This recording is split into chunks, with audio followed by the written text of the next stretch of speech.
राजनीति से जुड़ी खबरों का रुख करते हैं क्योंकि देखिए झारखंड कांग्रेस के भीतर घमासान जारी नजर आ रहा है। मंत्री राधाकृष्ण किशोर ने वापस से एक लेटर लिखा है प्रदेश अध्यक्ष केशव महतो कमलेश पर। उन्होंने निशाना साधा। प्रदेश प्रभारी के पत्र लिखने को उन्होंने वजह बताई है कि राजू ने सोशल मीडिया पर भी पत्र लिखा था। पार्टी हित में पत्र लिखना गलत नहीं, किशोर ने आगे कहा कि जंबो जेट कमेटी से कोई फर्क नहीं, असल मुद्दे उठाने में प्रदेश नेतृत्व पीछे है। अब देखिए 6 बिंदुओं पर के राजू का भी उन्होंने ध्यान आकृष्ट कराया है।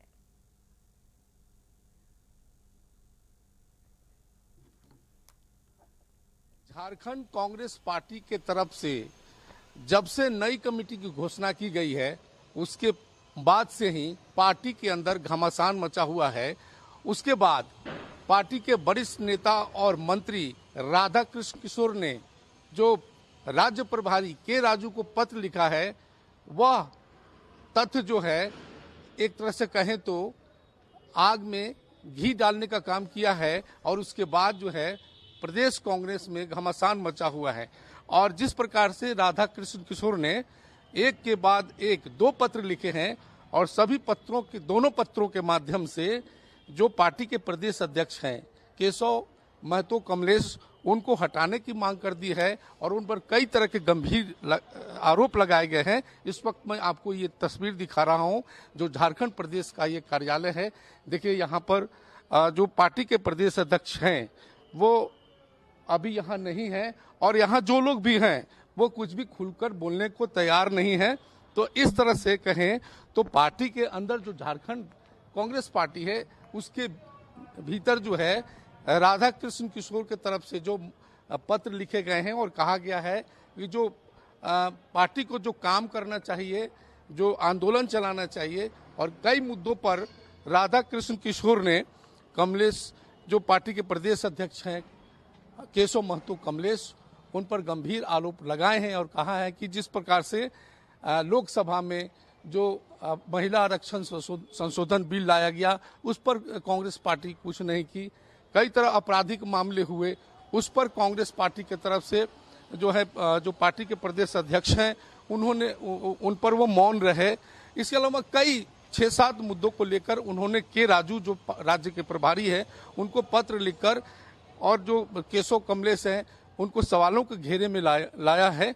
और इस तरह से इस पत्र के बाद जो है पार्टी के अंदर जो है घमासान मचा हुआ है। चर्चा यहाँ तक है कि अब कई जो पार्टी के अंदर जो कमेटी में हैं वो लोग भी जो पार्टी के प्रदेश अध्यक्ष हैं केशव महतो कमलेश उनके खिलाफ हो गए हैं और चर्चा है कि कई लोग मंत्री राधाकृष्ण किशोर के समर्थन में आएंगे और वो इस्तीफा भी दे सकते हैं। तो इस तरह से जो केशव महतो कमलेश हैं उनके हटाने की मांग जो राधाकृष्ण किशोर किए हैं उसको लेकर पार्टी के अंदर कह सकते हैं कि खेमेबाजी शुरू हो गई है। हालांकि अभी तक पार्टी आला कमान जो केंद्रीय नेतृत्व है उस पर उनका कोई बयान नहीं आया है, उसका इंतजार हो रहा है। लेकिन इस बीच ये माना जा रहा है कि पार्टी 2 खेमे बंट गई है और कुछ लोग राधाकृष्ण किशोर के पत्र का समर्थन करते हुए केशव महतो कमलेश के खिलाफ इस्तीफा भी दे सकते हैं। कैमरा पर्सन लाल बाबू के साथ राजीव मोहन, कशिश न्यूज, रांची।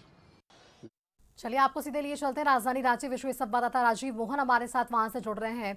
और राजीव जी, जिस तरह से हम सुन पा रहे हैं और पिछले कई दिनों से जो झारखंड कांग्रेस के भीतर अंतरकलह चल रही है वो अब अंतरकलह नहीं रही, वो खुलकर अब सामने आई है। जिस तरह से पत्र लगातार राधाकृष्ण किशोर लिख रहे हैं, अब उन्होंने प्रदेश अध्यक्ष केशव महतो कमलेश पर भी हमला बोला है और अब इस पर जो प्रदेश प्रभारी है उनका रोल क्या हो रहा है, क्योंकि यहाँ झारखंड कांग्रेस जो है वो 2 गुटों में बंटता हुआ नजर आ रहा है। क्या इसका फायदा या नुकसान सत्ता के साथ भी हो सकता है या फायदा या नुकसान विपक्ष को भी हो सकता है? क्या वहां तक ये बातें चली जाएगी या उससे पहले ही सब कुछ ठीक करने की कोशिश होगी झारखंड कांग्रेस की तरफ से? नहीं, देखिए सुष्मिता, अभी तक जो सिनारियो दिख रहा है उसमें जो पार्टी के शीर्ष नेतृत्व है अभी उसके तरफ से न तो कोई बयान आया है न कोई दिशा निर्देश आया है। लेकिन इसके बीच में ये कह सकते हैं कि ये बड़ी खबर ये है कि अगर जल्दी ही मामले को संभाला नहीं गया तो बड़ी संख्या में जो है जो प्रदेश जो पार्टी के प्रदेश अध्यक्ष हैं केशव महतो कमलेश उनके खिलाफ बड़ी संख्या में लोग जो है इस्तीफा दे सकते हैं। जो नई कमेटी बनाई गई है उसे चर्चा है कि कई लोग जो हैं कल हो संभव है कि वो इस्तीफा दे सकते हैं। तो जिस प्रकार से वरिष्ठ नेता हैं राधाकृष्ण किशोर और झारखंड सरकार में मंत्री हैं, उन्होंने जिस प्रकार से केशव महतो कमलेश को घेरा है और उन्होंने कहा है कि जो उनका काम है जिस प्रकार से कांग्रेस पार्टी को चलाना है वो चलाने में वो अक्षम साबित हो रहे हैं, और इसलिए उन्होंने सोशल मीडिया का सहारा लिया और जो राज्य प्रभारी हैं के राजू, उनको पत्र लिखा। पहला पत्र कल उन्होंने लिखा था और उसी से जुड़ा हुआ पत्र आज उन्होंने लिखा, क्योंकि जब उन्होंने ये पत्र लिखा तो ये पत्र सोशल मीडिया पर था।